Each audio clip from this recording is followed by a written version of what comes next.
నీళ్లు తాగినంత ఈజీ. కాని ఒకప్పుడు శబరిమల యాత్ర అంటే భయంగా వెళ్లేవారు.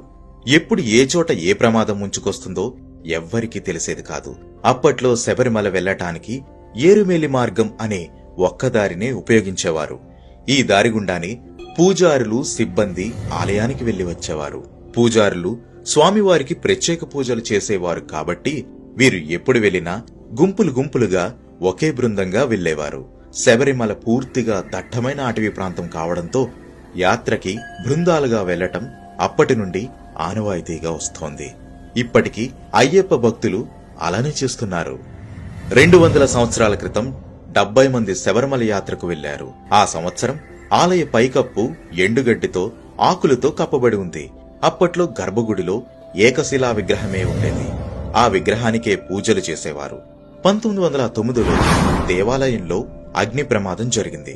ఆ పరిస్థితి నుంచి తేరుకుని దేవాలయాన్ని మరల 1909 నుంచి 1910వ సంవత్సరంలో పునఃనిర్మించారు. అప్పుడు ఏకశిలా విగ్రహానికి బదులు పంచలోహాలతో తయారు చేసిన అయ్యప్ప విగ్రహాన్ని ప్రతిష్ఠించారు. అప్పటి నుంచే పంచలోహ విగ్రహానికి పూజలు చేయడం మొదలుపెట్టారు.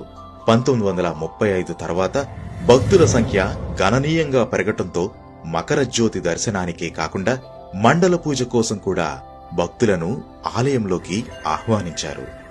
కొత్తగా చాలక్కాయ మార్గం, వడిపెరియారు మార్గం ఏర్పడటంతో శబరిమల యాత్రకు వచ్చేవారి సంఖ్య రోజురోజుకు మరింత పెరిగింది.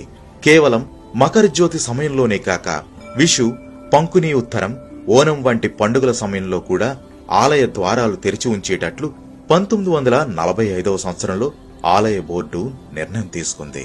1950 వరకు పరశురామ నిర్మితమైన దేవాలయం 3 సార్లు అగ్నికి ఆహుతైంది.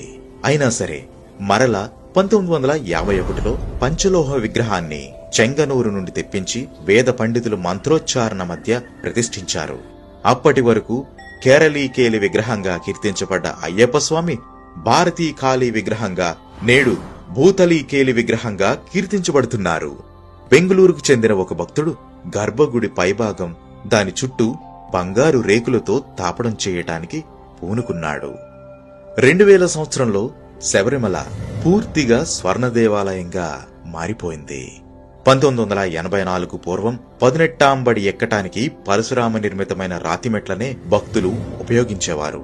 మెట్లను ఎక్కేటప్పుడు ప్రతి మెట్టిపై కొబ్బరికాయను కొట్టేవారు. దాంతో భక్తులు మెట్లు ఎక్కటానికి ఇబ్బంది పడేవారు. ఇది దృష్టిలో పెట్టుకుని బోర్డు వారు 1985లో 18 పంచలోహ కవచాన్ని కప్పి మంత్రతంత్రాలతో కప్పేశారు. అయ్యప్ప స్వామి ఆలయాన్ని చేరుకోవాలన్నా కూడా 18 కొండలు దాటాల్సి ఉంటుంది. అంటే మణికంఠుడు 18 కొండలను దాటొచ్చిన వారికే తన దర్శన భాగ్యం ఇవ్వనున్నారు. ఈ సందర్భంగా 18 కొండల పేర్లేంటో తెలుసుకుందాం. పొన్నాంబలమేడు, గౌదవమల, నాగమల, సుందరమల, చిట్టంబలమల, దైలాదుమల, శ్రీపాదమల, కలిగిమల, మాతంగమల, దేవరమల, నీల్కల్మల, దాలప్పార్మల, నీలిమల, కరిమల, పుత్తుసేరిమల, కాలైకట్టిమల, ఇంజప్పారమల, చివరిది శబరిమల. ఈ 18 కొండలు మనలో ఉండే లక్షణాలు, ఉండకూడని దుర్మార్గాలన్నింటికీ సంకేతంగా పండితులు చెబుతారు. అందుకే 18 కొండలు, 18 మెట్లను ఎక్కిన వారికి మాత్రమే దర్శన భాగ్యం కలుగుతుంది. ఇక మణికంఠుడు తన మెట్ల దగ్గర 18 అస్త్రాలను వదిలి వెళ్లడాన్ని పురాణాల ద్వారా తెలుస్తోంది. ఆ అస్త్రాల పేర్లేమిటో ప్రతి అయ్యప్ప భక్తుడు తెలుసుకోవాలి.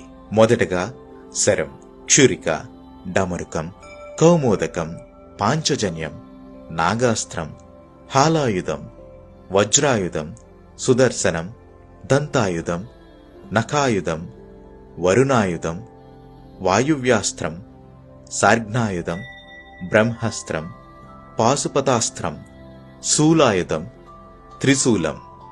ఈ 18 ఆయుధాలు 18 మెట్ల కింద ఉన్నాయని చెబుతారు. కాబట్టి మెట్లు ఎక్కే సమయంలో భక్తులు ఒక తన్మయత్వంతో మెట్లు ఎక్కుతుంటారు. ఇక స్వామివారి ఆభరణాలను పందలంలో భద్రపరిచి ఉంచుతారు.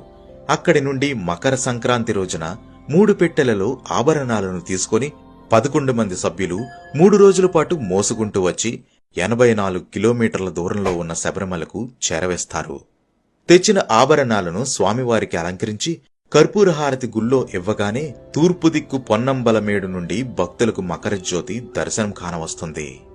ఆభరణాల వెంట పందలం రాజవంశస్థులలో పెద్దవాడు కత్తి పట్టుకొని నీలిమల వరకు వచ్చి అక్కడ విశ్రమిస్తాడు.